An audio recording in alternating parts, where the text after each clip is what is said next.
Hello, everyone. Malcolm Gladwell here. It's a real pleasure to be invited back to Google Zeitgeist. It's been many years. I am as disappointed as all of you that we can't do this in person. We'd all be at some swanky resort. There would be fancy gift bags and autonomous cars whisking us to and fro. Instead, we are staring at our laptops. But I hope next year things will be better. So I thought I would talk today, or we're all here to talk today, about COVID, but not COVID right now, beyond COVID. And what I wanted to talk about is, what should we learn from this experience? How will we do things? How ought we do things differently next time? And I wanted to offer an idea. And my idea is that next time, I hope we understand that we're in a weak link world. Now, what do I mean by that? Well, this is actually one of my absolute favorite theories. And I say that as someone who collects theories for a living. It comes from two economists, David Sally and Chris Anderson, who a couple years ago wrote a book called The Numbers Game, which is this brilliant book about soccer. And one of the questions they ask is, if you're trying to make a soccer team better, what is your best strategy to improve your best player or to improve your worst player? And they said, the answer is obvious. The best strategy is to improve your worst player. And if you think about it, it makes sense. Soccer is a game of mistakes, right? Games are often decided 1-0 or 2-0, and the goal comes because of some error by a defender, in his own zone. To the extent that worse players make more mistakes than good players, then you're better off replacing your worst player. Secondly, soccer is an interactive sport. Even the best soccer player in the world can't move the ball all by himself from one end of the pitch to the other. He needs the help of his teammates. And goals are scored after 6, 7, 8 sequences of passes. You can have 7 brilliant passes, but if one of your players isn't quite on the level of everyone else and he makes a bad pass, then the efforts of all of your other players come to naught. Anderson and Sally actually did a computer simulation to prove this. And they did a simulation of a full season in the Premier League. And they first started by saying, if you replace, in the Premier League, they do this fun thing where they assign every player a percentile ranking. So they said, if your best player is an 87 and you upgrade to a 92nd percentile player, so 5 points, how much better is your team? And the answer is, your team's quite a bit better. You will score 10 more goals over the course of the season and 5 more points, which is a lot. And then they said, okay, what about if you upgraded your worst player 5 points? So if your worst player was a 30 and you upgraded to a 35th percentile player, what happens? The answer is you would score 30% more goals and twice as many points as if you upgraded your best player. It's not even close. Soccer is what we would call a weak link sport. Your team is only as good as your weakest link.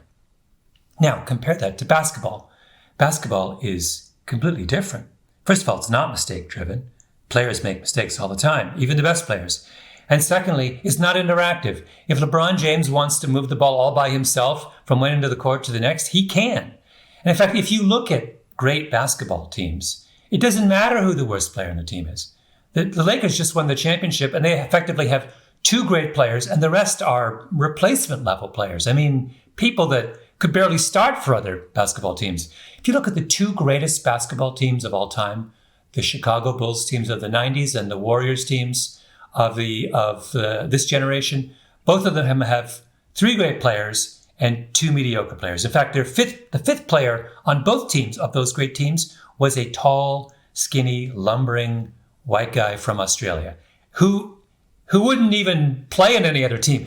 All you need to have a great basketball team is like 3 great players or 2 great players, and then you could pick at random some tall guy off the street in Australia, right? Basketball, in contrast to soccer, is a strong link sport. A team is as good as its strongest link. And when you want to make a basketball team better, you upgrade your best player.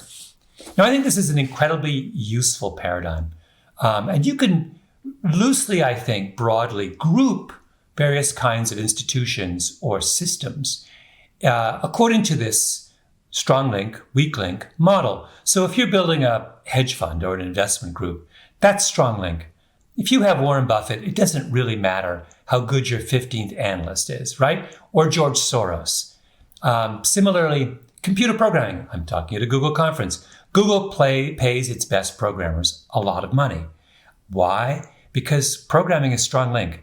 One great programmer is worth 10 mediocre ones. So why bother messing around with hiring lots and lots and lots of mediocre ones? Why not just pay a lot of money to one great programmer? But there are also systems that are clearly weak link. So if I gave you $100 billion and said, improve the American commercial aviation system, you wouldn't go to the best airport in America and make it even better, right? You wouldn't go to Denver and build another beautiful pavilion on the Mesa, right? No, you would go to New York and you would level LaGuardia and rebuild it. Then you would get in a cab and go to JFK and level JFK. And then you would get in a cab and go to Newark and level Newark, right? The commercial aviation in this country is weak link. The system is only as good as its weakest links. And if there's a big backup over LaGuardia, it affects the entire country, right? That's basketball. That's soccer, not basketball. Now, why am I going on and on about this paradigm of basketball and soccer and weak link and strong link? Because over the last generation or so in this country, we have bought heavily into the strong link paradigm. We have treated every problem like it's basketball. So let me give you one random example. This is a list of American colleges and universities who have gotten the biggest philanthropic donations over the last 20 years, okay? So starting from the highest and going to the lowest. In 2013, the founder of Nike, Phil Knight, gave $500 million to the Oregon Health Science University in Portland. Okay, not a big name university, right? Set that aside. After that, listen, the next three biggest donations were $400 million each, and they went to Columbia, Harvard, and Stanford. And after that, here are the universities in order that got the biggest donations: Johns Hopkins, Harvard, Chicago, Princeton, Tufts, Carnegie Mellon, Cornell, Yale, Penn, Claremont McKenna, Columbia, Baylor, USC, Columbia, Michigan, Wisconsin. I could go on and on and on down that list. Basically, the logic of philanthropy in this country is strong link. If you have a lot of money, what you do is to give money to universities that already have a lot of money, right? You upgrade the best player. You play basketball. You can see the same pattern throughout this country. Pick an institution over the last generation, and you will almost certainly see strong link thinking in place. You know, we talk a lot about how the rich have gotten richer in this country over the last generation, but I think a more accurate way to put it is that the best have gotten better, that we have chosen as a strategy for growth and betterment to upgrade our strongest links. Now, so into this world, into this strong link mindset, along comes COVID. And what is COVID? Well, COVID, our experience of it over the last 6 months is that it is a classic weak link problem. Back in March, what was the crisis this country was facing? Not a shortage of research labs studying COVID. We had that in abundance. Not a shortage of 10,000 a night ICU beds. I mean, we always talked about ICU shortages. Actually, we never really had them. No, the problem we were facing was a shortage of the most basic medical supplies: gowns, gloves, masks, nasal swabs, right? Masks, by the way, that retail for 58 cents wholesale for 58 cents. Cotton swabs. We ran out of cotton swabs. That's why we couldn't do as much testing as we wanted to do back in March. Cotton swabs are 7 cents each. The single cheapest, most common, most prosaic, most low-tech thing in the system was what was holding us back from effectively dealing with this disease. Remember, Fauci back in March told us that we shouldn't be wearing masks, not because he didn't think that lay people would be protected if they wore masks. No, he was worried that if ordinary people wore masks, there wouldn't be enough for first responders, right? That's how much our response to this virus was a weak link problem, was from a shortage of the absolute, like, lowest down the totem pole, cheapest, simplest, lowest tech item. Look at this another way. look at who's most affected by the virus. We're all aware of how this virus has a hugely disproportionate effect on the elderly.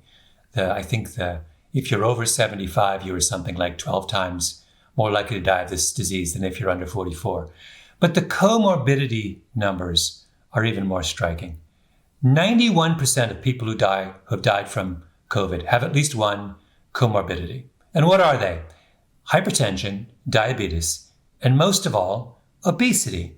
If you have a BMI of above 45, which is the highest category of obesity, the very obese category, which is roughly 10% of Americans, you have a risk of dying from COVID that is 5 times higher than if you are not obese. That is an extraordinary discrepancy. Now think about that for a moment. Over the last generation, we have made extraordinary investments in this country in high-end medical care. We have built bigger and fancier research hospitals. We have devoted enormous resources to high-end, very sophisticated research. We have come up with incredibly expensive medications for a wide range of diseases. We have turned out MD PhDs by the truckload. We have come up with esoteric technologies to treat the rarest and most extraordinarily difficult diseases. And now all of a sudden, we're in the middle of the worst medical crisis since the 1918 flu. And does any of that massively expensive infrastructure help us? No, none of it, right? Because this is a disease that is going after people with the most basic, prosaic lifestyle conditions. For years, public health people have been going around saying obesity and hypertension and diabetes are ticking time bombs, and we ignored them. And you know what? They were right. That's our weak link, right? Our entire economy, our entire country right now is at the mercy of a small group of people who have a very serious set of lifestyle-related diseases. Now, let's do a thought experiment. Imagine if we went back to the year 2000, when the level of severe obesity in this country was roughly half of what it was now, 4.7% of the population, not 10%. And when the level of diabetes was half of what it is now. Suppose I offered you a choice. Choice number one is we could take the path we took. We could spend the next 20 years investing at the high end, playing basketball, strengthening our strongest link, building better and fancier and more sophisticated research institutions, shoring up research, on and on and on. Choice number two is that we held all of that spending constant and instead spent all of every bit of marginal investment income revenue on weak links, on the primary prevention of obesity and diabetes and hypertension. If we devoted every single marginal dollar to those three problems, so if we hired thousands of home healthcare workers for diabetes, if we funded education programs for nutrition in schools, if we hired hundreds of thousands of nutritionists and sent them into homes, if we developed better curriculum in schools for public health, if we built bike lanes in cities and towns across the country, if we subsidized gym memberships for low-income people, we can imagine if we had soda taxes in every country. You can imagine what that list is. If we had just devoted all of our attention to singling out and treating obesity, hypertension, and diabetes, which option would you choose? Now, if you'd asked me a year ago, I think I would have gone with option number one. I think I would have said I like the path we took over the last 20 years of investing in the high end. If you ask me now, I would say no way. I think we would have been way better off if we had instead spent the last 20 years focused on these kinds of very common lifestyle diseases. In fact, if diabetes and hypertension and obesity were today at their year 2000 levels, or better yet, at their 1990 levels, we wouldn't have had a COVID crisis. This disease would have looked like simply a bad flu season. Right? This is a problem, a weak link problem caused by the fact that we focused our attention on the strong links while ignoring the much more common problems at the other end of the continuum. Now, why do we do that?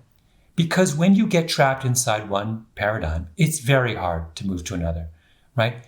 If you think that what philanthropy really is giving lots of money to institutions that already have lots of money, it's going to be very hard to convince you that the right approach to healthcare is to focus our attention on the 50th percentile or the 20th percentile and not the 90th.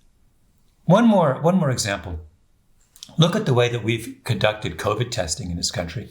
We have insisted, almost to the exclusion of anything else, of using the most sophisticated method possible, and that is PCR testing, which is why tests are so expensive, which is why they can only be conducted in medical settings, and which is why it takes so long to get results. But from the beginning, there has been, on the table, a much easier approach.